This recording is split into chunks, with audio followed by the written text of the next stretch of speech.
नहीं, मेरी लड़की ने सुसाइड कर दिया है, ये खबर आई है। हाथ जोड़ती रही, माँ बाप हाथ जोड़ते रहे, हमें एक बार दिखाओ, हमारी बच्ची का मुंह एक बार दिखाओ। हमको नहीं दिखाया गया। The horrific Kolkata rape and murder of a junior doctor was found dead inside a government-run medical college and hospital's seminar hall in Kolkata. बच्ची का शरीर में कोई कपड़ा नहीं था, पैर दोनों राइट एंगल में मिला गया।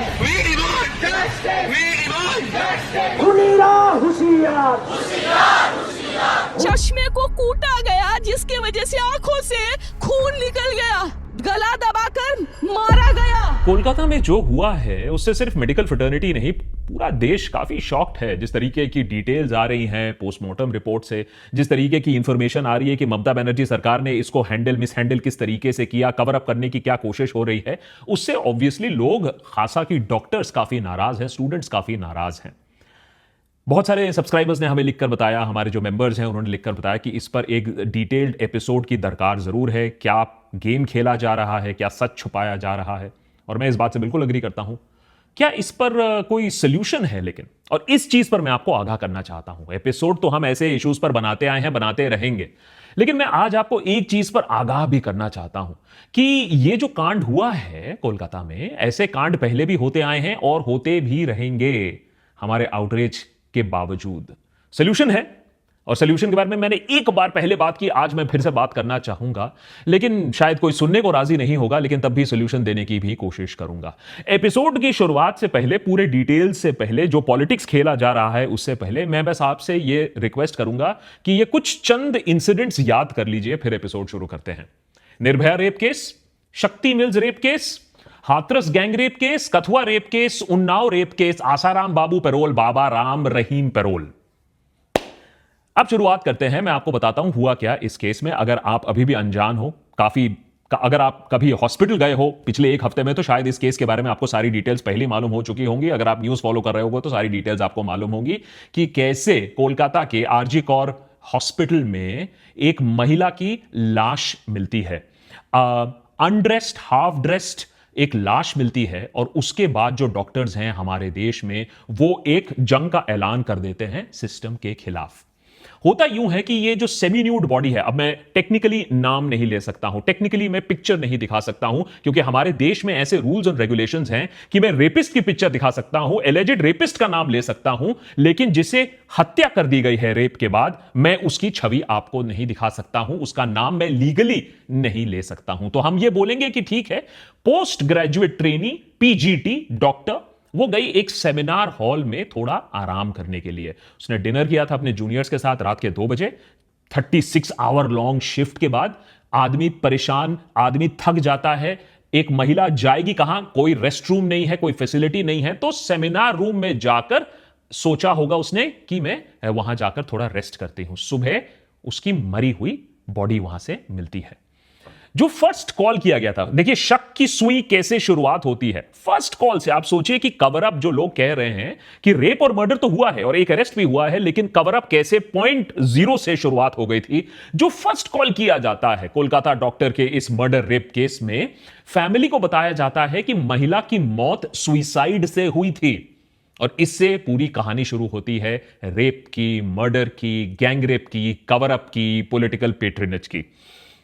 जब ये बात सामने आती है कि नहीं, ये सुइसाइड नहीं है, ये तो मर्डर है, मर्डर के ऊपर सेक्सुअल असॉल्ट है, ये तो रेप का केस लग रहा है, तो फिर ऑटोप्सी होती है। ऑटोप्सी में इतनी घिनौनी डिटेल सामने आती है कि पूरा का पूरा देश सहम जाता है कि किस तरीके से उस महिला को गला घोट के मारा गया था, कैसे उस पर जेनिटल टॉर्चर किया गया था, थायराइड कार्टिलेज टूट गया था, इतनी बुरी तरीके से उसको स्ट्रैंगल किया गया था, और उसके प्राइवेट पार्ट्स पर जो जख्म है वो 4 पेज तक की पूरी रिपोर्ट उसमें चली जाती है कि कैसे करीबन 3 से 5 बजे के बीच पर उस पर असॉल्ट हुआ था, उसे मार दिया गया था, उसके बेली पर, लिप्स पर, फिंगर्स पर, लेफ्ट लेग पर, हर जगह चोट, उसका मुंह, उसका नाक किस तरीके से क्लैंप किया गया था, दीवार के अगेंस्ट पुश किया गया था जिससे वो चीख चिल्ला ना पाए, उसके फेस के ऊपर स्क्रैच मार्क्स हैं, और तो और जो इमेजेस आती हैं जो पहले उसमें यह भी दिखाया जाता है कि कैसे उसके मुंह से खून, उसके आंखों से खून निकलता है। और ऑफ कोर्स प्राइवेट पार्ट्स पर जो वुंड्स हैं उसे जो ऑटोप्सी रिपोर्ट कहती है परवर्टेड सेक्सुअलिटी जेनिटल टॉर्चर, उसको लिखा जाता है उसके ऑटोप्सी रिपोर्ट पे। तो जब ये सारी चीज हुई थी तो सवाल यह है कि जब उसकी मां वहां पहुंची हॉस्पिटल में, सुइसाइड का केस जब उनको बताया गया, तो सुइसाइड के बाद उनकी बेटी की बॉडी को क्यों नहीं देखने दिया गया? उनकी मां का कहना है कि मैं उनसे गिड़गिड़ाती रही, भीख मांगती रही कि मुझे अपनी बेटी का शव तो देखने दो, लेकिन उसे नहीं देखने दिया गया। सोचिए, अगले दिन के 2 बजे माने जो मौत हुई थी करीबन उसके 12 घंटे बाद उसकी मां को उसकी डेड बॉडी देखने को दिया गया था। अब ऑब्वियसली इस चीज को लेकर थैंकफुली लोग आक्रोशित हुए, डॉक्टर्स खास करके आक्रोशित हुए, स्ट्राइक पर जाने की बात हुई, कोलकाता पुलिस पर प्रेशर हुआ, प्रशासन पर प्रेशर हुआ, तो इन्वेस्टिगेशन, छानबीन शुरू हुई और एक ब्लूटूथ डिवाइस जो शव के पास मिला था उससे अक्यूज्ड को पकड़ा गया। अक्यूज्ड कौन? ये है एक एलिजेड अक्यूज्ड, और इस बात को कोई मानने को अभी तैयार नहीं है। डॉक्टर फ्रेटर्नी भी तो डेफिनेटली कोई बात ये मानने को तैयार नहीं है कि ये संजय रॉय जो है यही है ओनली अक्यूज्ड। लेकिन एक अक्यूज को अरेस्ट किया गया था। हो सकता है इसके पीछे बड़ा षड्यंत्र है। संजय रॉय सीसीटीवी फुटेज में दिखाई देते हैं, सस्पिशियसली सेमिनार हॉल के आसपास मंडराते रहते हैं और उनको देखा भी जाता है कि फ्राइडे की अर्ली मॉर्निंग, मैंने भोर सवेरे हॉस्पिटल एरिया से वो निकल रहे थे।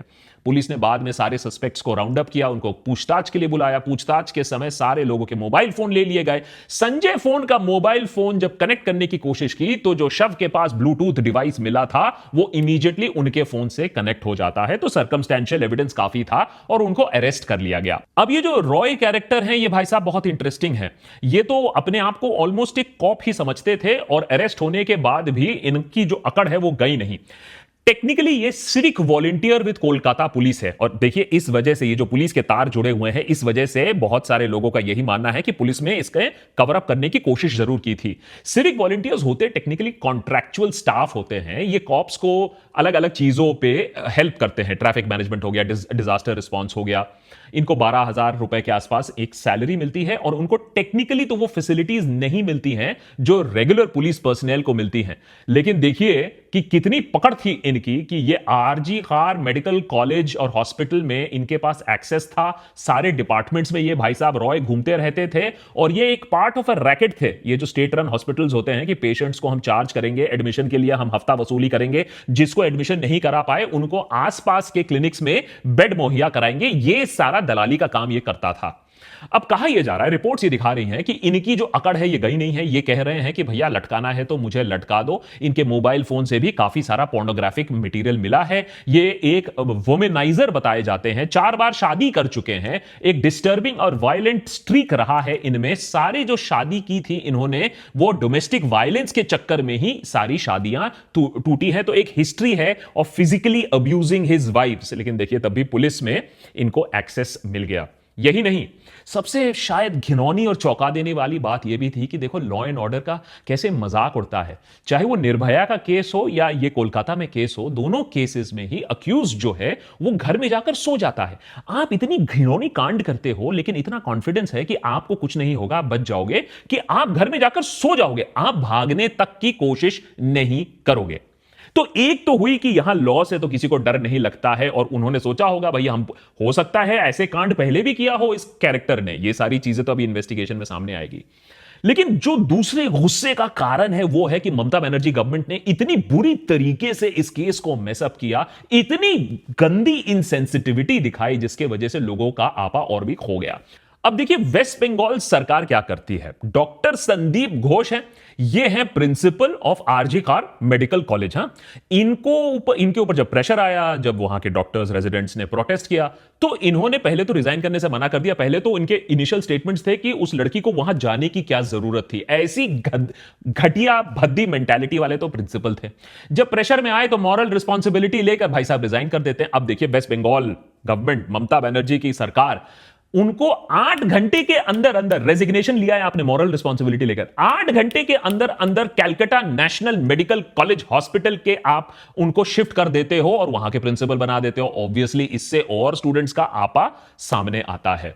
अब सीएनएमसी जहां डॉक्टर संदीप घोष को अब लगाया गया है, तो वहां के स्टूडेंट्स ने कहा कि ये तो हम होने नहीं देखते। उन्होंने डॉक्टर संदीप घोष का कमरा ही लॉक कर दिया, उसके सामने धरना लगा दिया, बोला कि हम ये सरकार को ये काम नहीं करने देंगे।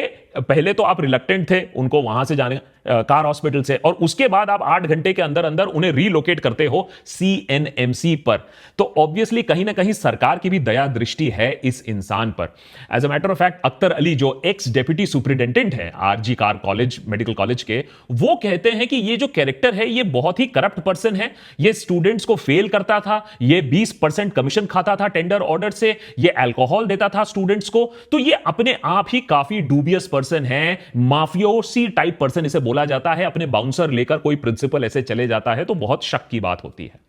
जब इतना बड़ा बखेड़ा खड़ा हुआ, जब ये जो शिफ्ट करने की जो कोशिश हुई वो जब सामने आया, उसके बाद ममता बनर्जी प्रेशर में आकर कहती हैं कि नहीं नहीं देखिए हम तो आपके साथ हैं, हम तो डेथ पेनल्टी चाहते हैं जो अक्यूज्ड है, और I endorse the demands made by junior doctor कि भैया इसे कड़ी से कड़ी सजा मिले। और ममता बनर्जी ने मंडे को अल्टीमेटम भी दिया पुलिस को कि नहीं नहीं अगर तुमने केस संडे तक सॉल्व नहीं किया तो मैं सीबीआई को प्रोब दे दूंगी। लेकिन ममता बनर्जी की ये जो धमकी थी, ये हाईकोर्ट ने आकर उस पर पानी फेर दिया, क्योंकि संडे तक कोई इंतजार करने को तैयार नहीं था। हाईकोर्ट ने आकर डॉक्टर संदीप घोष को पहले तो फटकार लगाई कि सबसे पहले तो आपका जो रवैया था इस केस को हाईलाइट करने के बाद वो काफी डिसहार्टनिंग था, आप प्रोएक्टिव नहीं थे। उसके बाद आप 8 घंटे के अंदर दूसरे कॉलेज में ट्रांसफर ले लेते हो, मॉरल रिस्पॉन्सिबिलिटी के बाद इमीडिएटली आप कहीं और चले जाते हो। यह नहीं चलेगा, आपकी ड्यूटी से हम रिलीव करते हैं और घर पर जाइए, जाकर बैठिए। और कैलकाटा हाईकोर्ट ने स्टेप इन करके यह पूरा मामला इमीडिएटली सीबीआई को हैंडल कर दिया। अब कोई कोलकाता पुलिस की इंटरवेंशन की जरूरत नहीं है, अब यह सीबीआई इस मैटर को प्रूव करेगी। तो सवाल यह है कि अगर अक्यूज्ड ऑलरेडी जेल में है, अगर अरेस्ट हो चुका है, ममता बनर्जी खुद ही कह रही है कि सीबीआई को हम प्रोब खुद ही सौंप देंगे, तो इतनी जल्दी क्या थी सीबीआई प्रोब की? सारे लोग कोलकाता पुलिस को क्यों बिलीव नहीं कर रहे थे और सीबीआई प्रोब की मांग क्यों कर रहे थे? सबसे बड़ा सुइसाइड एंगल फर्स्ट डे से ही, फर्स्ट आवर से ही करने की क्या जरूरत थी? किसको बचाने की कोशिश कर रही थी वहां की प्रशासन, किसको बचाने की कोशिश कर रही थी पुलिस? तो वो अपने आप में काफी शक का एक बहुत बड़ी वजह बनती है। उसके बाद ये जो फाउल प्ले है कि किस तरीके से फैमिली को छुपाने की कोशिश हो रही थी, मिसगाइड करने की कोशिश हो रही थी, और अब तो बंगाल डॉक्टर्स क्लियरली एलिगेशन लगा रहे हैं कि जो एविडेंस है उसके साथ भी टैंपर करने की कोशिश हुई है। वहां पेंटिंग चालू हो गया है, वहां रिकंस्ट्रक्शन वर्क चालू हो गया है, क्राइम सीन को पर करने की कोशिश हुई है पिछले कुछ दिनों में। और पुलिस प्रोटेक्शन तो कहीं ना कहीं से थी इस रॉय इंसान को, और इसीलिए जरूरत है कि पुलिस इसको इन्वेस्टिगेट ना करे, क्योंकि ये इंसान जाकर निन्नी कब का सोया कहां? पुलिस बैरक्स में जाकर। सोचिए, रेप करने के बाद बंदा जाता है पुलिस बैरक्स में सोने के लिए, तो आप सोचिए कि उसके पुलिस के तार कैसे जुड़े हुए हैं। और साथ ही साथ ममता बनर्जी ने एक फ्रॉड सा एक इंक्वायरी पैनल बैठाया 11 मेंबर का, जिसमें इंटर्न्स भी भरे थे। उस इंक्वायरी पैनल में किसी को भी भरोसा नहीं था, ना कोर्ट को भरोसा था और ना जनता को भरोसा था। लेकिन ये जो प्रोटेस्ट हम देख रहे हैं, जो नेशन वाइड प्रोटेस्ट देख रहे हैं, बाय द वे याद रखिए ये सिर्फ एक केस की वजह से नहीं है, ये एक ट्रेंड बन चुका है कि किस तरीके से मेडिकल फ्रेटर्निटी पर अटैक्स काफी बढ़ चुके हैं। एम्स दिल्ली की ओपीडी में अभी तो कोहराम मच गया पिछले कुछ दिनों में जब डॉक्टर्स ने वहां स्ट्राइक ज्वाइन कर लिया। सॉलिडारिटी बाकी शहरों में भी काफी डॉक्टर्स ने दिखाया है, नॉन इमरजेंसी सर्विसेज को बंद करके। कोलकाता में तो पिछले कुछ दिनों में इमरजेंसी सर्विसेज भी बंद हो गई थी, तो वहां ऑब्वियसली लोगों को काफी दिक्कत आई है। लेकिन डॉक्टर्स ने भी यह बोला है कि अब हमारा जो सब्र का बांध है वो टूट चुका है। उधर एम्स दिल्ली ऑफिशियल्स ने वार्न किया है रेजिडेंट डॉक्टर्स को, अगर आप ज्यादा प्रोटेस्ट करोगे तो फिर आपके ऊपर भी कार्रवाई हो सकती है, क्योंकि ये अगेंस्ट द लॉ है। लेकिन ये बात भी सच है कि वायलेंस अगेंस्ट द डॉक्टर्स अगर आप देखो, अगर आप परसेंटेज भी अगर आप देखो तो काफी ज्यादा हो रहा है। दुनिया में सबसे ज्यादा में से हम काउंट हो रहे हैं। एक सर्वे कहती है China 85% of doctors have experienced workplace violence, और वहीं इंडिया का वो आंकड़ा 75% है। आप सोचो 75% डॉक्टर्स के ऊपर कभी ना कभी किसी ना किसी तरीके से फिजिकल वायलेंस, मैं वर्बल की बात नहीं कर रहा हूं, किसी ना किसी तरीके से वर्कप्लेस वायलेंस हुआ है। तो कहीं ना कहीं तो इसको ठीक करने की, इसको एड्रेस करने की जरूरत है। और ये जो हुआ है, जो कोलकाता में हुआ है, वो उसका वर्स्ट ऑब्वियसली एग्जाम्पल है। इसीलिए आईएमए कह रही है कि देखिए 2-4 चीजें तो करिए, सारे जो हॉस्पिटल्स हैं अक्रॉस द कंट्री उन्हें सेफ जोन डिक्लेयर करिए, और सेफ जोन को इन्फोर्स करने के लिए गवर्नमेंट हॉस्पिटल्स में police camps, adequate security personal लगाइए। नॉट ओनली दैट, बड़े जो प्राइवेट हॉस्पिटल्स हैं उनमें भी सिक्योरिटी इंतजामात हो, सीसीटीवी कैमरास हो वल्नरेबल पॉइंट में। 25 स्टेट्स में law on attack on doctors and hospitals है, तो एक लॉ तो है पेपर पर, लेकिन उससे कोई ऑन ग्राउंड पर इंपैक्ट मेरे ख्याल से ज्यादा नहीं पड़ता है। तो प्रॉब्लम जरूर है, डॉक्टर्स काफी गुस्सा हैं, लोग भी काफी शॉक्ड हैं। लेकिन इस केस के बाद भी मैं क्यों बोल रहा हूं, और आप मुझे मारोगे मैं जानता हूं, लेकिन तब भी मैं बार बार इस चीज को क्यों रिपीट कर रहा हूं कि ये इंसिडेंट्स फिर से होंगे। ये इसलिए होंगे, और मेरी जो नेगेटिविटी है और जो मेरी पेसिमिज्म है उसको जरा माफ करिएगा, ये इसलिए होंगे क्योंकि हम बार बार ऐसी चीजें कवर करते आए हैं, इनजस्टिसेस कवर करते आए हैं। लेकिन प्रॉब्लम यह है कि हमारा जो आउटरीच है ना, वो सिर्फ 2 दिनों के लिए होता है। मैं ज्यादा पीछे नहीं जाऊंगा, वैसे तो 6 साल की हिस्ट्री हम इस चैनल पर आपको दिखा सकते हैं, लेकिन मैं सिर्फ इसी साल की बात करता हूं। और मैं आपसे पूछूंगा कि इन चीजों के बारे में आप मुझे अभी का स्टेटस बता दीजिए, इन चीजों के बारे में आप मुझे अपडेट बता दीजिए, इन चीजों के बारे में आप मुझे बता दीजिए कि क्या एक्शन लिया गया था, आपके आउटरीच का क्या हुआ, इन चीजों पर अटेंशन देकर, फोकस कर 2 दिन आउटरीच कर। लद्दाख प्रोटेस्ट से शुरुआत करते हैं। फार्मर प्रोटेस्ट एंड डिमांड्स की अगर हम बात करें, एमएसपी की इशू की बात करें, इलेक्टोरल बॉन्ड जो स्कैम जो एक्सपोज किया सुप्रीम कोर्ट में, उसके बाद क्या हुआ, प्रज्वल रेवन्ना के साथ क्या हुआ, संदेश खाली में आप लोग ने बहुत सारा और मैंने आउटरीच किया, एपिसोड बनाया, उसमें क्या हुआ, Pune Portia hit and run case में हमने मल्टीपल एपिसोड्स बनाए और पुलिस ने भी कहा हम पूरा एक्शन लेंगे, उसमें क्या हुआ, कोटा सुइसाइड जो हर दूसरे दिन रिपोर्ट होते रहते हैं, उसमें क्या हुआ, दिल्ली फ्लड हो गया, गुरुग्राम डूब गया, उस पर किसी पर एक्शन हुआ, यूपीएससी एंट्रेंस स्कैम, साफ साफ सबको दिखता है कि किस तरीके से ओबीसी सर्टिफिकेट और डिसेबिलिटी सर्टिफिकेट लेकर लोग यूपीएससी, सबसे प्रेस्टिजियस यूपीएससी को भी स्कैम बना के रखा है, उसका क्या हुआ, नीट में सबको मालूम है पेपर लीक हुआ, उसका क्या हुआ, और ये जो रिसेंटली यूपीएससी स्टूडेंट बेसमेंट में मारा गया, उस पर क्या कार्यवाही ली, एक्सेप्ट आपने एक एमसीडी के छुट्टू मुट्टू कर्मचारी को सस्पेंड कर दिया। तो सरकार भी कहीं ना कहीं जानती है कि हमारी औकात कितनी है। हमारी औकात है कि 2 दिन हम आउटरीच जरूर कर लेंगे और एपिसोड्स हम बना सकते हैं, लेकिन अल्टीमेटली सीबीआई आने से लोग ये जानते हैं कि ठीक है सीबीआई आ गई है, अब तो मामला सॉर्ट हो जाएगा, हमारा गुस्सा शांत हो जाएगा।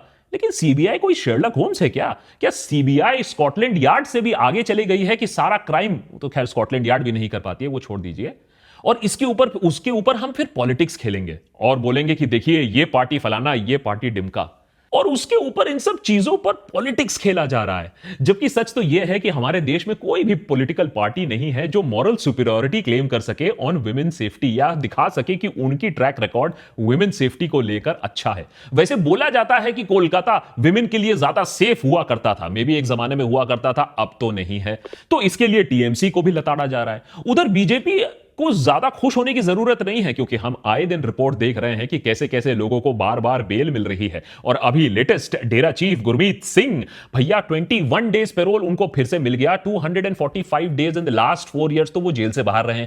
अगस्त में 21 डेज, अगस्त जनवरी 2024 में 50 डेज, नवंबर 2023 में 21 डेज, जुलाई 2023 में 40 डेज, जनवरी 2023 में 40 डेज, 2020-2022 के बीच में 83 डेज। तो भैया आदमी जब इतना हाई प्रोफाइल केस होने के बाद मर्डर रेप के चक्कर में अंदर जाता है और वो जेल से कभी कभी बाहर ऐसे आ जाता है कि कभी कभी हम जेल में टाइम कटा लें, तो फिर लोगों में क्या विश्वास रह जाएगा लॉ का, क्या डर रह जाएगा लॉ का। और इसीलिए मैं कहता हूं सोल्यूशन है। सोल्यूशन यह है कि रेपिस्ट कम से कम डरे, रेप करने से पहले रेपिस्ट कम से कम घर ना चले जाए और सो जाए कि मुझे कुछ होने वाला नहीं है।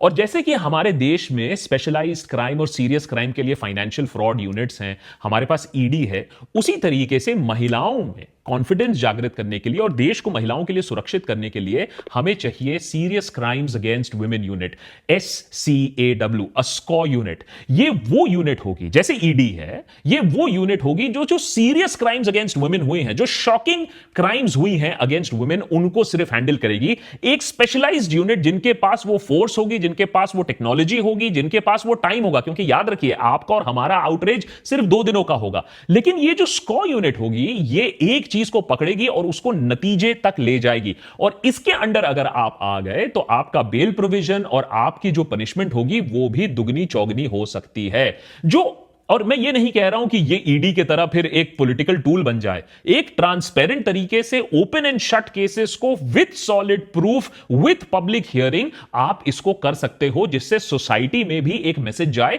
कि सरकार सो नहीं रही है। चाहे जो भी हो, अगर कोई हीनस क्राइम हुआ है, जो बर्बरता वाला जो क्राइम है, उसको सरकार छोड़ेगी नहीं, एग्जेम्पलरी पनिशमेंट दी जाएगी। हमारे एक लीगल सिस्टम में प्रॉब्लम यह है कि हम एग्जेम्पलरी पनिशमेंट में बिलीव नहीं करते हैं, और उसी के चक्कर में या तो कुछ लोगों का इनकाउंटर किलिंग हो जाता है, या तो वो केस 100 साल तक चलता है। और इसीलिए शायद लोग इनकाउंटर किलिंग से भी बहुत खुश है कि चलो यही सही, ये वाला जस्टिस ही हमें मिल गया, क्योंकि वो 100 साल वाला जस्टिस तो नहीं मिलेगा।